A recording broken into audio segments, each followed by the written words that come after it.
Lors de la récente journée du patrimoine, j'ai visité le colombier de Chalindrey et j'ai rencontré les propriétaires à qui j'ai demandé et obtenu l'autorisation de survoler, filmer, photographier et diffuser les images de cet endroit. Qu'ils en soient très chaleureusement remerciés. Inscrit à l'inventaire des monuments historiques en 1975, le colombier situé place Carnot à Chalindrey est un imposant bâtiment du XVIIIe siècle. De forme ronde, il présente une base en pierre de taille, une rendière à mi-hauteur et une toiture conique couverte en tuiles plates. Le colombier apparaît sur le blason de la ville de Chalindrey. Pour empêcher certains prédateurs d'accéder à l'ouverture réservée aux pigeons, un bandeau de pierre est placé aux 2/3 de la hauteur du bâtiment. Cette corniche est appelée rendière, garde-rat, larmier ou cordon. Placée à hauteur de la plage d'envol, elle peut également faire office de promenoir pour les pigeons.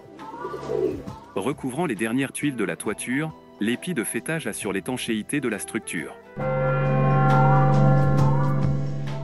Placés du côté opposé au vent, les trous d'envol sont le plus souvent ronds, avec un diamètre de 10 cm pour stopper le passage d'oiseaux nuisibles comme les corneilles ou les chouettes.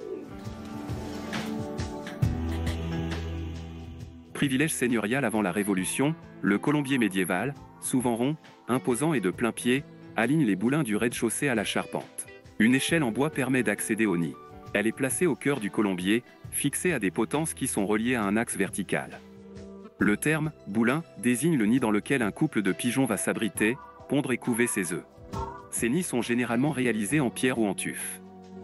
Le nombre de boulins reflétait l'étendue terrienne possédée par le seigneur, ces pigeons ne devant pas aller manger sur les terres de son voisin. Outre la viande et les œufs que procure la possession d'un colombier, le propriétaire du bâtiment récoltait surtout la fiente du pigeon appelée colombine. Avec l'exploitation de cette substance, qui fut le plus cher et le plus puissant des engrais connus jusqu'au XIXe siècle, le propriétaire trouvait là une source de revenus non négligeable.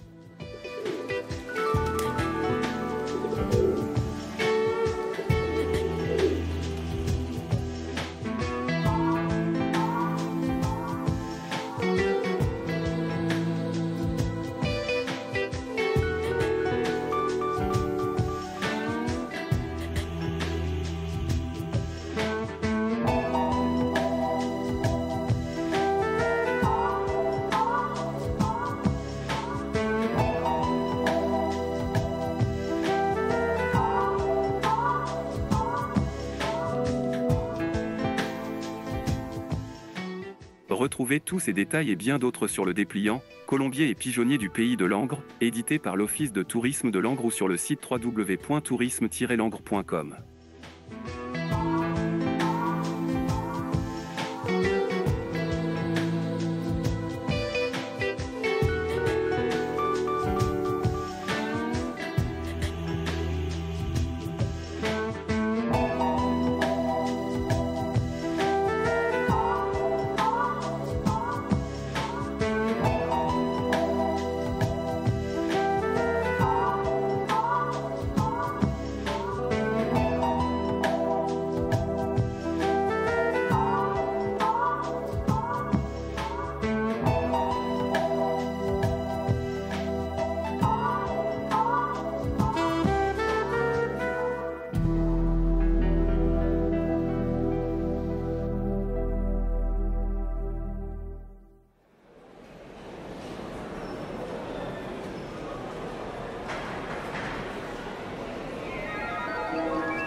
L'œil du volatile vous invite à vous abonner à sa page ou à sa chaîne et d'y découvrir ses futures explorations.